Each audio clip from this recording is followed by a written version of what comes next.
What's up, everybody? I'm back with another video game review. Yes, not a Skylanders one this time. Um, I'm reviewing a game that I actually just recently got into not too long ago, but it has shot straight up to the top of my video game ranking charts, and that is Planet Coaster. Released back in 2016, I just recently got into playing the game. Got it on Steam and really got into it because I was looking for a game to really just because I've always heard of Roller Coaster Tycoon or No Limits or something like that, and I was like, Planet Coaster is one of them. Like, well, I gotta find one I want, and that's like Planet Coaster was the newest one. It's like, all right, I'll buy it. I'll invest the money, $50, and it was definitely worth the money. Oh my god. You know, when I got NR 2003, I was kind of falling into the same euphoria of a game where you can create your own thing. Like for NR 2003, the reason I got it was to simulate my New Year's Eve races that I had been working on for a long, long time. And I finally got to bring that to life in my own creative way and add new stuff to the game and work it in my favor. And that was just put me in a total state of euphoria. This game's the same thing. I can create coasters. I can add existing coasters. I can change parks. I can make parks. I can manage them. I can do what I need to do whatever I want. It's just completely awesome what you can do in this game. There seems to be no pun intended on its on its competitors. This has no limits. I mean, you can do pretty much anything you want in this game. And like NR 2003, one of my favorite things is it really works with its audience here. It really works with its fans, allowing them to create their own things and then post them onto the Steam Workshop where you can go and look at them and take them into your park and do things with it in your own creative way. And you can then add things, and it lets creators collaborate on a very open level. Like NR 2003 is the same thing, but you have to mod the game. It's easy to get the mods and it's easy to put them into the game, but you don't have to mod the game for Planet Coaster to get this stuff, and I think that's really, really awesome. I think it's really realistic too. You work with your finances as a park, and you park guests and manage, you hire staff and build pathways and buildings and entrances to the coasters and maintain the park, and it's so awesome. Yeah, you can do in this game. It's the perfect. I knew it was a good game. Like I'd heard so many great things about it. I'd seen stuff on YouTube about it, but I did not think it was this good. Holy crap. And then you could like share whole park blueprints as well.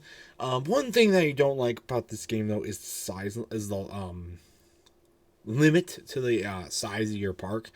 I get that they don't want people just making an endless park sort of thing, but it's a fairly small footprint you have to work with compared to maybe some other parks. Like I don't know how, like, relatively what size I don't think they're even the same sizes. I think there are, I don't know, the same, because you get certain like landscapes you get to work with, right? I don't know if the landscapes are the same size, like same blueprint size for the park or not. Some of them definitely have more favor. Some of them have a little bit more terrain to them. Some of them are a little bit flatter, but they may have trees or rocks you got to get rid of if you want. Some of them have water maybe, and so that's something you have to work around and to add scenery. And you can add your own water, you can add your own plants, you can add everything to the park. But it's something like, because I want to expand the park, I want to grow the park, I want to do things to the park, but like, you can't do that, and so that kind of, stuff like that. You can go as tall as you want. You can make your coaster as freaking tall as you want, which I think is pretty. You can also make it as short as you want and go through the ground, but you can't go outwards. So it definitely allows for some creativeness in that, in the up and down department, but not the outward departments sort of thing. But for the most part, it's not that big a deal. Sometimes it can get a little annoying, but hey, what are you gonna do? Nothing really you can do at that point. But again, creativity on this game is just awesome. And I've seen a ton of amazing creations made. There's a lot of cool pre-builts, but also ones that people have made, recreating old coasters and current coasters in the coaster world, former ones creating their own designs. It's just amazing to see what people can do, and it allows the game to last longer too, and grow and become more and more innovative. And it's going to keep it around for a really, really long time, which I think is really, really cool. Another thing that I have a problem with is the stupid terrain constraints. This is something that I get is necessary because it's realistic, so you have to do terrain constraints to make it work. But my god, some of these are really, really annoying. Oh my god, because you have just an inch. And with the inverted coasters, it's even worse because you have them near the ground, and it won't even say that where the problem is. You have to figure it out yourself.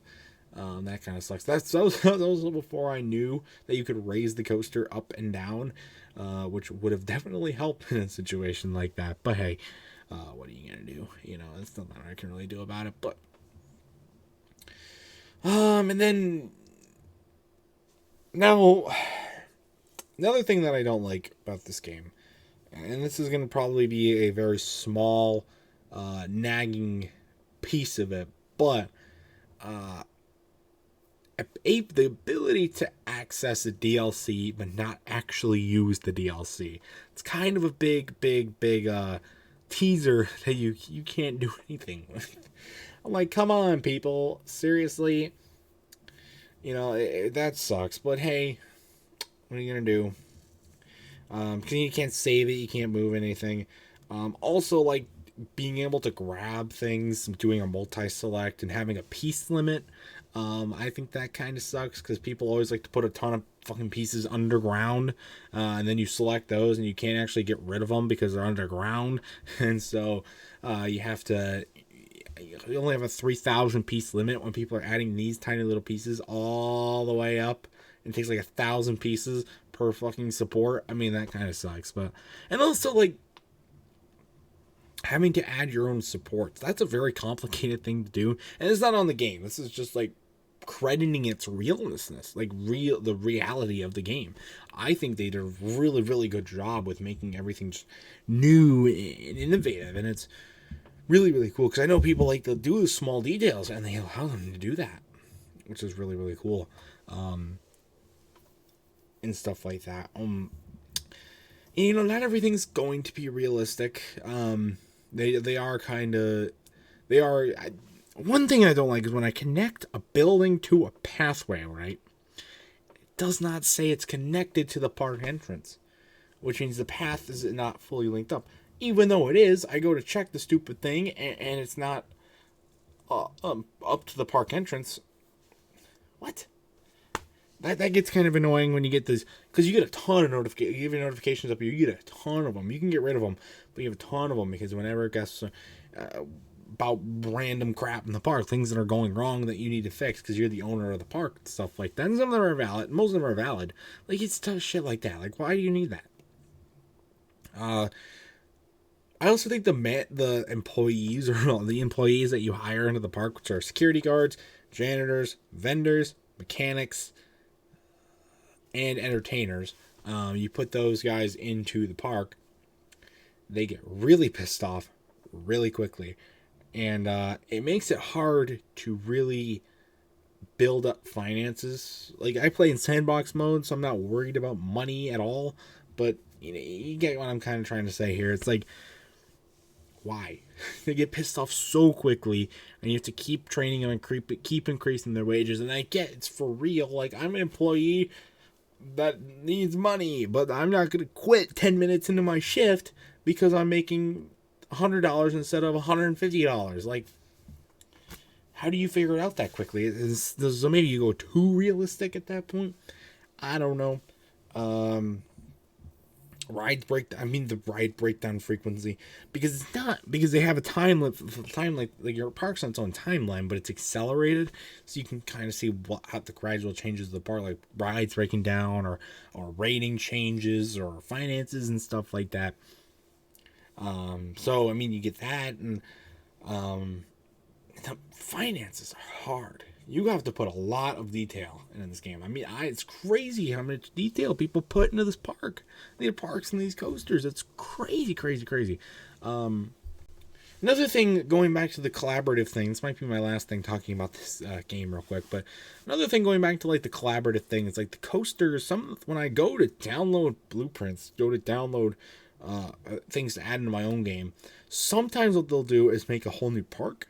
Then you have to go get the ride and make it a blueprint. Sometimes they'll add it straight to your blueprints, but sometimes they don't transfer at all. Like I'm trying to remake my own version of Astroworld right now, Six Flags Astroworld, and like one of the 4 coasters I've tried to download, only one of them's like transferred over, and I can't find the other 3.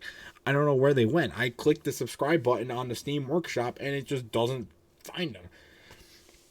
And that's a little annoying, and that kind of sucks, you know.